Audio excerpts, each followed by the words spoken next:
દરેક નીતિની સામે કાયદાની રીતે ઊભો રહેતો SSK ન્યૂઝ ચેનલ।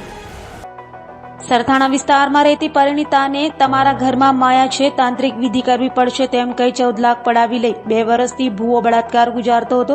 હાલ પોલીસે નરાધમ ભૂવાની ધરપકડ કરી છે। સુરતના સરથાણા વિસ્તારમાં આવેલ પ્રમુખ પાર્ક સોસાયટીમાં રહેતા ભુવાએ તમારા ઘરે માયા છે, તાંત્રિક વિધિ કરવી પડશે કહી મહિલા પાસેથી ટુકડે ટુકડે 14 લાખ રૂપિયા પડાવી લીધા હતા। તેમજ 2 વર્ષ દરમિયાન અવારનવાર પરિણીતા પર બળાત્કાર ગુજારતા આખરે ભોગ બનનાર પરિણીતાએ આ મામલે સરથાણા પોલીસ મથકમાં ફરિયાદ નોંધાવી છે। પોલીસે પરિણીતાની ફરિયાદને આધારે નરાધમ ભુવા કનુ ઉર્ફે કલ્પેશ કોરાટ અને તેની પત્ની સામે બળાત્કારનો ગુનો દાખલ કરી કાયદેસરની કાર્યવાહી હાથ ધરી છે। ઉલ્લેખનીય છે કે ઠગ ભુવાની પત્ની પણ માતાજી તરીકે રૂપ લઈ પતિને મદદ કરતી હતી। હાલ તો સરથાણા પોલીસે નરાધમ ભુવા કનુ ઉર્ફે કલ્પેશ કોરાટની ધરપકડ કરી વધુ તપાસ હાથ ધરી છે। ગઈકાલ તારીખ 9/4/2024ના રોજ સરથાણા પોલીસ સ્ટેશન ખાતે ફરિયાદણબાએ આવી પોતાની એક ફરિયાદ હકીકત જાહેર કરેલ, જે અનુસંધાને IPC કલમ 376 2N 323 384 420 506 114 મુજબનો એક ગુનો રજીસ્ટર કરવામાં આવેલ છે।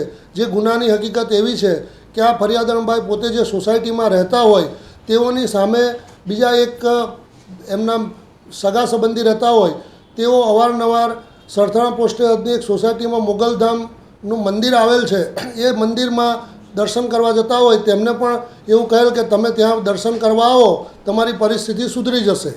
જે અન્વયે વારંવાર આ બેન આ રીતના એમને વારંવાર વાતો કરતા હોય।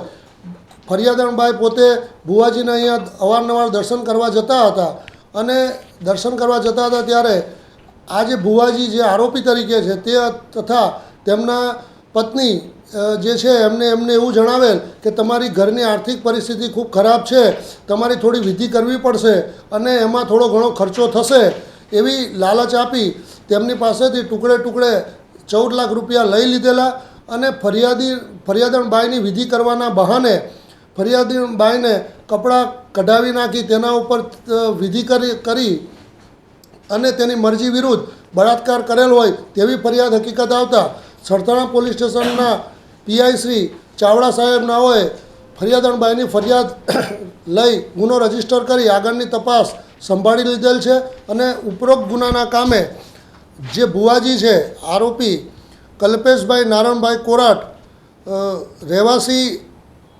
પ્રમુખ પાર્ક સોસાયટી સિલ્વર ચોક સરથાણા તેઓનાઓને ગઈકાલ તારીખ 9/4/2024ના કલાક 22:00 વાગે અટક કરેલ છે અને હાલ આરોપીની પૂછપરછ અને તપાસ ચાલુ છે અને આગળની તપાસ તજવીજ ચાલુ છે। દરેક નીતિની સામે કાયદાની રીતે ઊભો રહેતો SSK ન્યૂઝ ચેનલ।